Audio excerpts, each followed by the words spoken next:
Guys, welcome back to my YouTube channel BMS Gyan. तो आज हमको स्टडी करना है षड विरेचन सत आश्रितीयम अध्याय। ठीक है, तो ये आज हमारा टॉपिक रहेगा। तो मेनली इसमें हम देखेंगे विरेचन के योग जो कि 600 होते हैं। तो 600 विरेचन के योग देखेंगे, उनके 6 आश्रयों के बारे में देखेंगे कि 6 आश्रय विरेचन योग के 6 आश्रय क्या हैं। वमन द्रव्यों के योग देखेंगे, विरेचन द्रव्यों के योग देखेंगे, वमन विरेचन द्रव्यों के आश्रय और शिरोविचरण द्रव्यों के आश्रय। ठीक है, तो आज इतना ही हम कंप्लीट करेंगे। इसके अलावा भी इसमें कषाय हैं 5 कषाय हैं, 50 महाकषाय हैं, और तो उस सब के बारे में हम नेक्स्ट देखेंगे नेक्स्ट वीडियो में। आज हम बस कंप्लीट करेंगे कि वमन द्रव्यों के योग मतलब 600 वमन द्रव्य जो विरेचन योग हैं, उसमें वमन द्रव्यों के योग कितने हैं और विरेचन द्रव्यों के योग कितने हैं, तो वो उसके हम देखेंगे। और ये इंपॉर्टेंट है, पीजी में पूछा जाता है, तो इसलिए मैं इसको बता दे रहा हूँ जल्दी से। तो देखिए, और ट्रिक यहाँ पे मैं ट्रिक बताऊँगा। ठीक है, तो ट्रिक रहेगी याद करने की कि विरेचन द्रव्यों के योग और वमन द्रव्यों के योग कैसे याद करेंगे, तो मैं बताऊँगा आगे, तो बने रहिए लास्ट तक। ठीक है, तो देखिए परिचय क्या है कि 600 विरेचन योग हैं जिनके 6 आश्रय होते हैं। तो आपको ये ध्यान में रखना है कि कितने विरेचन योग हैं, तो आपको ध्यान में रखना है कि 600 विरेचन योग होते हैं और उनके 6 आश्रय होते हैं, जबकि 500 कषाय हैं और उनकी योनियाँ कितनी हैं, 5 योनियाँ हैं। ठीक, ये हो गया 2 पॉइंट हो गया हमारा। तीसरा पॉइंट है कि 5 कषाय होते हैं, 5 कषाय होते हैं और 50 महाकषाय। तो ये 3 पॉइंट है, इसके बारे में हम ये दो पॉइंट है, ये वाला और ये वाला, ये हम बाद में देखेंगे। आज हम सिर्फ ये वाला पॉइंट देखेंगे। ठीक है, तो आज हम सिर्फ 600 विरेचन योग के बारे में देखेंगे, उसकी ट्रिक देखेंगे। नेक्स्ट 2 पॉइंट हम बाद में देखेंगे। तो सबसे पहले आते हैं वमन एवं विरेचन द्रव्य। तो जैसा कि आपने देखा कि 600 विरेचन योग होते हैं, उसमें दोनों आएगा, वमन और विरेचन दोनों आता है। तो वमन के 355 योग होते हैं, जबकि विरेचन के 245 योग होते हैं। ठीक है, तो वमन के कितने योग हैं, 355, और विरेचन कितने, 245। आप ऐसे याद रखिए कि किसका ज़्यादा है। तो वमन क्या होता है, ऊर्ध्व मार्ग से निकलता है, तो जो ऊपर है वो ज़्यादा है, तो वमन का 355, और जो नीचे के मार्ग से निकलता है मतलब वो नीचे है, उसका कम अंक वाला रहेगा या कम योग वाला रहेगा वो, तो उसका हो गया 245। ठीक है, तो 355 और 245 आप ये ध्यान में रखिएगा, और टोटल 600। अब देखते हैं हम वमन द्रव्यों के योग। तो वमन द्रव्य के योग हमने देखा कि 355 होता है, क्योंकि ये ऊर्ध्व मार्ग का है, तो ऊर्ध्व मार्ग जो ऊपर होता है वो बड़ा होता है। तो देखिए मदन फल से 133 योग हैं, नेनुआ से 60, तरोई से 60, इक्ष्वाकु से 45, जी मुहूतक से 39 मतलब 39, और कुटज से 18। ठीक है, तो इसका जो ट्रिक है कैसे याद करेंगे कि मदन फल से कितना है, या क्या क्या इसमें 6 कंटेंट्स जो है, मदन फल, नेनुआ, तरोई, इक्ष्वाकु, जीमूतक और कुटज, ये भूल गए तो आप कैसे याद में रखेंगे। तो मैंने देखो यहाँ पे बना दिया है ये सीक्वेंस वाइज, मतलब सबसे पहले ज़्यादा वाला है, उसके बाद उससे कम, फिर सबसे कम नीचे लास्ट वाला, मतलब डिसेंडिंग ऑर्डर में। ठीक है, सबसे ज़्यादा उससे फिर लास्ट में सबसे कम, तो ऐसे आपको ध्यान में रखना है। तो देखिए आपको पहले ये नंबर कैसे याद करना है, तो वो बताता हूँ मैं कि 133, सॉरी इधर चला गया, ये 133, 60, 60, 45, 39 और 18। तो आप सोचिए कि जो ये 3 है, ये 3, रुकिए 1 मिनट में लगाता हूँ,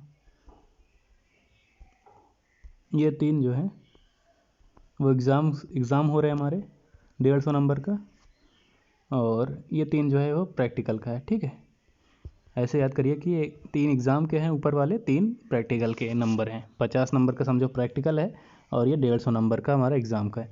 तो कैसे याद रखेंगे कि मदन फल से कितने योग होते थे, तो समझो कि आपसे ये वमन द्रव्यों के बारे में पूछा, वमन द्रव्यों के योग के बारे में पूछा, तो आप अगर सब सही लिख के आएंगे, उसमें मदन फल वगैरह डालेंगे, ये सारे मेन पॉइंट्स, तो आपको 133 नंबर मतलब अच्छा नंबर मिलेगा। अगर आप नेनुआ तरोई वहाँ पे लिख के आ रहे हैं, नेनुआ तरोई मतलब कि ऐसे समझिए कि आप कुछ भी लिख के चले आए हैं, नेनुआ तरोई ये सब उल्टा सीधा कोई कुछ भी लिख दिए, खीरा वगैरह, तो आपको थोड़ा कम नंबर मिलेगा, मतलब 60 नंबर दोनों में। तो आप समझिए ना कि एग्ज़ाम 150 नंबर का है। अगर आप सब चीज़ वमन द्रव्य के बारे में पूछा है तो आप मदन फल वगैरह सब अच्छे से, सब उस जितना वमन द्रव्य में जो भी वामक द्रव्य आते हैं सब लिखा है, तो आपको 133 नंबर मिल गया वहाँ पे। अगर आप वहाँ पे नेनुआ तरोई ऐसे करके लिखे हैं, कुछ भी लिख दिए हैं, आपको आ नहीं रहा है तो आप कुछ भी बना के लिख दिए, तो वहाँ पे आपको 60 नंबर मिल गया। ऐसे ये हो गया मदन फल का 133 और नेनुआ और तरोई का 60। ठीक है। उसके बाद अब प्रैक्टिकल पे आते हैं हम। ये प्रैक्टिकल है हमारा, प्रैक्टिकल 50 नंबर का है। तो अगर प्रैक्टिकल में एग्ज़ामिनर आपसे बोलता है कि आप अपनी इच्छा अनुसार लीजिए, तो आप 50 नंबर का प्रैक्टिकल है तो 50 का 50 तो पूरा लेंगे नहीं, तो आप अपने इच्छा अनुसार 5 नंबर मतलब 45 नंबर ले सकते हैं। मतलब अगर आपने अच्छा बचाया तो मतलब कि अपने इच्छा अनुसार आप 45 नंबर ले लिया आपने, क्योंकि आपने एग्ज़ामिनर को खुश कर दिया। आपने एग्ज़ामिनर को अच्छे से जो आया है वाइवा लेने, उसको सब को आंसर जो है, जो जो उसने क्वेश्चन पूछा उसका सब आपने आंसर दिया, इसलिए वो बोल रहा है कि आप अपने इच्छा अनुसार नंबर ले लीजिए, तो आप 45 नंबर उस पर चढ़ा देंगे। तो ये हो गया हमारा इच्छा अनुसार ले लिए 45 नंबर। तो इच्छवाकु, इच्छा अनुसार मतलब इच्छवाकु, वहाँ पे 45 नंबर समझ जाएंगे। फिर उसके बाद जी मुतक, जी मुतक, जी मुतक कैसे याद करेंगे? ये है जी मुतक वाला कि जी मुतक में है क्या कि टीचर दे रहा है, आप टीचर नंबर दे रहा है, तो आपने कुछ सही बताया, कुछ गलत बताया, तो जो है वो टीचर जो है वाइवा लेने आया वो नंबर देगा, वो 39 मतलब एवरेज मार्किंग करेगा। ठीक है, एवरेज मार्किंग कर रहा है तो वो 39 32 ऐसे देगा। तो अब ये रखना है कि अपने जी के अनुसार तो वो एवरेज मार्किंग करेगा 39, और अपनी इच्छा अनुसार अगर हमको वो बोल रहा है कि आप नंबर चढ़ाइए तो 45 नंबर हमको चढ़ाना है। अगर हम कुछ भी नहीं बता पा रहे उसमें, मतलब एकदम अच्छे बच्चे नहीं हैं, मतलब जो कुछ पढ़ते लिखते हैं ना वो, तो उसको 18 नंबर सबसे कम नंबर मिला है। तो ऐसा आप ध्यान में रखिएगा। सबसे पहले मदन फल से कि आपने एग्ज़ाम में अच्छा लिखा, सारे वामक द्रव्यों के बारे में बता डाला है तो 133 नंबर, और नेनुआ तरोई ऐसे करके कुछ फल इधर उधर का लिख दिए तो 60 नंबर मिल गया आपको। इच्छवाकु हम प्रैक्टिकल में आ गए। प्रैक्टिकल में 50 नंबर होता है, तो प्रैक्टिकल में क्या हुआ कि आपने सब आंसर्स पे क्वेश्चन का आंसर्स दे दिया, तो एग्जामिनर बोलता है, जो वाइवा लेने आया है वो बोलता है कि आप अपनी इच्छा अनुसार चढ़ा लीजिए नंबर, तो आपने 45 चढ़ाया। अगर आपने कुछ का आंसर दिया, कुछ का नहीं दिया, तो वो जो टीचर होता है वो वाइवा जो लेने आया है वो 39 नंबर चढ़ाएगा, और जो बिल्कुल भी नहीं बता पाया, जो गधे होते हैं, वो 18 नंबर। ठीक है, तो ये हो गया आपका, ये याद हो गया। ठीक, उसके बाद आप याद करेंगे कि क्या क्या था, तो कैसे याद करेंगे, तो मैंने ट्रिक बनाया है कि देखिए ये है, मदन ने तारा को इच्छा अनुसार जी भर के कुटस दिया या कूट दिया, ऐसे याद करें।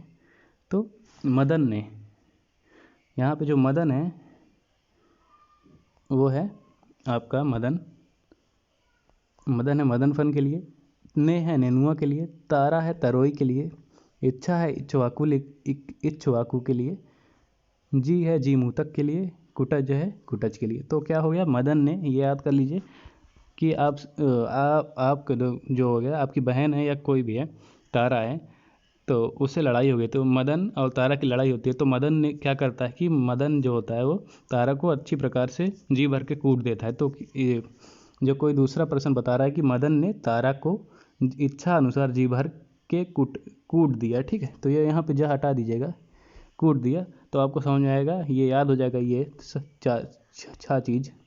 तो मदन से मदन फल हो गया, ने से नेनुआ हो गया, तारा से तरोई हो गया, इच्छा अनुसार तो इच्छवाकु, जी भर के तो जी मुतक, और कूट दिया से कुटज। तो ये आपको ध्यान में रहेगा कि मदन ने तारा को इच्छा अनुसार जी भर के कूट दिया। ठीक है, तो ये आपका याद हो गया वमन द्रव्य के योग। अगर आपको क्वेश्चन पूछा है पीजी में कि जो क्या कहते हैं वमन द्रव्यों में इक्ष्वाकु के कितने योग हैं, तो इक्ष्वाकु से आपका याद आएगा कि इक्ष्वाकु जो है वो हमको इच्छा अनुसार नंबर चढ़ाना था, तो हम 45 नंबर चढ़ाए थे, तो आप वहाँ पे टिक कर देंगे 45 योग। ठीक है, तो आप ऐसे ध्यान में रखिएगा। नेक्स्ट वीडियो में हम देखेंगे विरेचन द्रव्यों के योग और उसकी ट्रिक भी। तो मिलते हैं नेक्स्ट वीडियो में, तब तक बने रहिए हमारे चैनल के साथ। लाइक कमेंट और सब्सक्राइब करना मत भूलिए। कोई भी डाउट हो तो कमेंट बॉक्स में अपना क्वेश्चन डाल दीजिएगा।